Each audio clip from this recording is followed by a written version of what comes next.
Hello everybody and welcome back. We're looking at question 17 on the Cayley paper from 2017 and let's take a look here. The positive integers r, s, and t have the property that r times s times t is 1230. What is the smallest possible value of r plus s plus t? Interesting. Okay, so they're positive integers. I was going to say we sort of need an arithmetic mean, geometric mean here.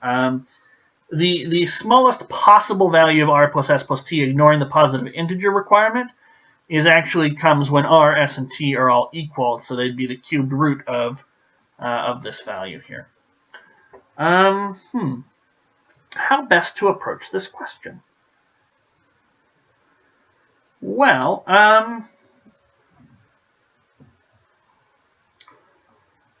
so here are our options. What we could do is keep trying to find different r's, s, and t's and seeing which values we can get here. My money's on 51 or 52 being the answer. But how should we think about this question? So we're trying to minimize something.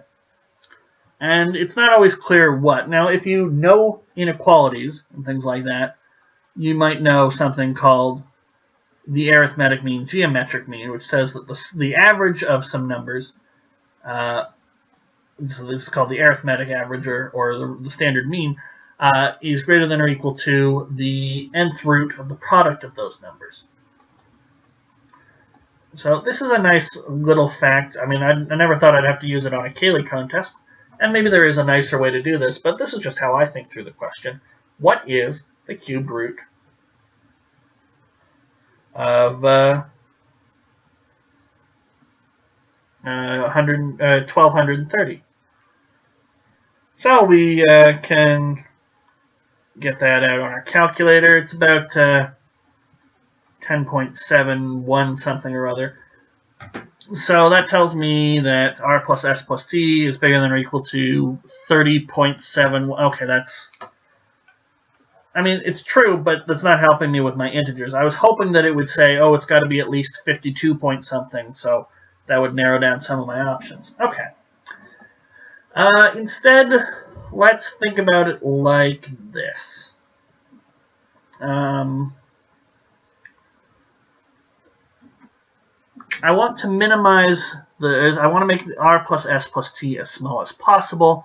If you know things like the arithmetic mean, geometric mean, which I'm just rewriting here, I guess, you know that you get the smallest possible amount when r, s, and t are all equal.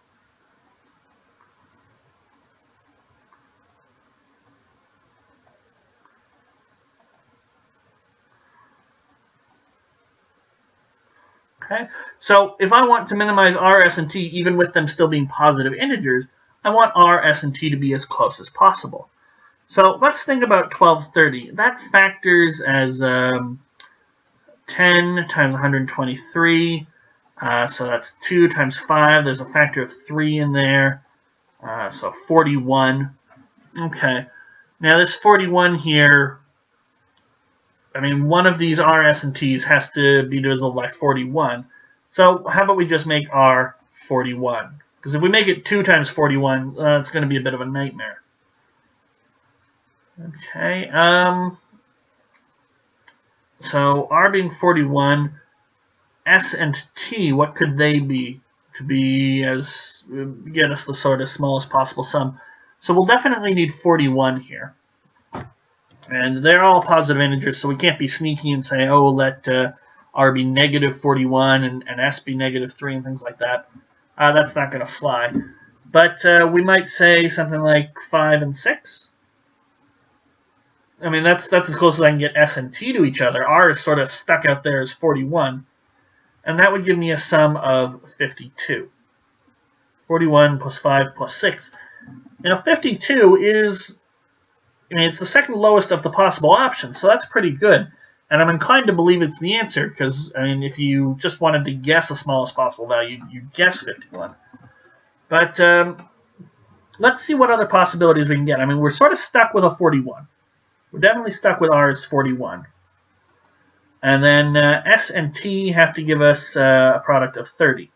So what could we have? We could have S and T, we could have 1 and 30. We could have 2 and 15. We'll work out their sums here. So 31, well, that's no good. 17, that's no good. This is also illustrating, by the way, that closer numbers have a smaller sum and therefore smaller average. 5 and 6, that's really it. And that gives us 11. So that really is as small as we can possibly go. So, yeah, the answer is B, 52. Okay. So it's an interesting question. It caught me off guard there, but we got it nonetheless, B, 52. And I just got it, B-52, since great band. Anyway, I will see you guys. I really like Love Shack. It's sort of our family song. Anyway, I will see you guys for question number 18. I'm probably going to take a short break and go listen to Love Shack and maybe Private Idaho. I like that song too. Actually, a lot of B-52 songs are great. Anyway, on to the math. Question 18 after I come back from having a fun break. All right. See you guys later.